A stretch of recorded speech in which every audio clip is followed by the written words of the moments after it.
سوال یہ ہے جی کہ یہ اسلام کی جی سیاسی تعبیرات کون سی ہیں، اور اس دور میں ان میں سے کون سی قابل عمل ہیں کہ یہ انشاءاللہ یہ اسلام کا غلبہ جو ہے وہ پورے عالم پر ہو جائے؟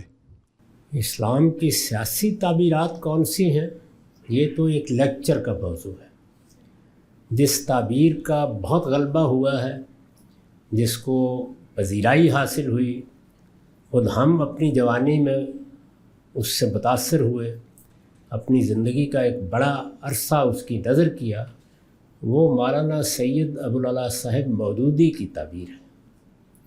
اس تعبیر کا خلاصہ یہ ہے کہ مسلمانوں کو ایک نظام حیات دیا گیا ہے، ان کی اصلی ذمہ داری یہ ہے کہ وہ دنیا کو اس نظام حیات کا تابع کریں۔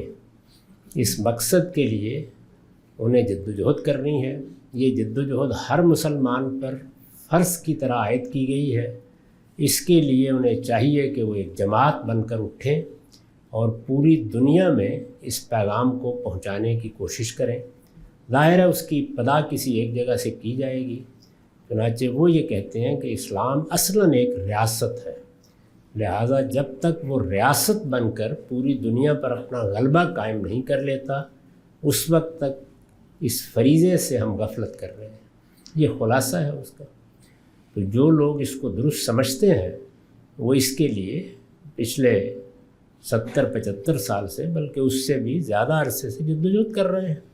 پھر یہی نہیں کہ یہ جد و جہد بر صغیر میں ہو رہی ہے، دنیا میں بہت سی قوتیں اس کے تحت پیدا ہوئی ہیں۔ اخوان اسی کے تحت وجود پذیر ہوئے۔ پہلے مرحلے میں تو خیر ان کا زاویہ نظر کسی حد تک مختلف تھا، لیکن سید قطب کے زمانے تک وہ بھی اس کے زیر اثر آ چکے تھے۔ انہوں نے اپنی تصنیفات میں اس کو بیان کیا ہے۔ اسی وجہ سے وہ مولانا سید ابوالعلا صاحب مودودی کا ذکر امام الدعات کی حیثیت سے کرتے ہیں۔ مشرق بعید میں بھی اس کے اثرات پہنچے ہیں، عالم عرب کے دوسرے ملکوں میں بھی ہم نے اس کے اثرات دیکھے ہیں، بلکہ ایک زمانہ ایسا بھی رہا ہے جب مغربی دنیا میں بھی جگہ جگہ لوگوں نے اسی مقصد سے تنظیمیں بنا لی تھی۔ تو یہ تعبیر ہے۔ اب اس تعبیر کے تحت دنیا میں کب آپ کی حکومت قائم ہوگی، اس کے لیے تو انہی سے پوچھنا چاہیے۔ میرے نزدیک تو معاملے کی نوعیت یہ سرے سے ہے ہی نہیں۔ اللہ تعالیٰ نے بعض احکام انفرادی حیثیت سے ہمیں دیے ہیں، ان پر ہمیں عمل کرنا ہے۔ وہ مجھے بھی دیے ہیں، آپ کو بھی دیے ہیں۔ نماز پڑھنی ہے اور دنیا میں ایک آدمی بھی اس کے لیے تیار نہ ہو، روزہ رکھنا ہے۔ اسی طرح دین کے سب احکام ہیں۔